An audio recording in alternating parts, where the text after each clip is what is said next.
Doktor, mənim başım əsasən alnımda və təpəmdə ağrıyır.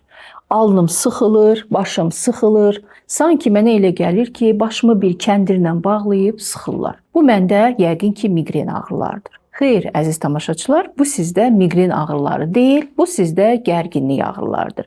Çox insan başında bu cür sıxıcı, yandırıcı, alnında, təpəsində ağrılar olanda, bunlar çox dəhşətli dərəcədə olanda düşünür ki, onda miqren baş ağrısıdır. Amma miqren və gərginlik baş ağrısının çox ciddi fərqi var.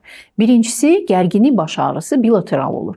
Yəni, insan bütün başında ağrı hiss edir. Əsasən alın və təpə tərəfdə sıxıcı, yandırıcı ağrılar hiss edir. İnsan əli ilə başını masaj eləyəndə sakitləşir, sanki ağrı biraz yumşalır, rahatlaşır. Gərginlik baş ağrılarında insan əsasən ürək bulanma və qusma kimi əlamətlərdən şikayət etmir. Bu daha çox miqren ağrısına xasdır. Amma gərginlik baş ağrısında işıq və səs həssasiyyəti yüngül dərəcədə ola bilər. Əgər sizdə bu cür sıxıcı alında və təpədə baş ağrıları ayın 15 günündən çoxdursa, yəni siz gün aşırı 2 gündən bir belə sıxıcı ağrılar hiss edirsinizsə, sizdə gərginlik baş ağrılarıdır.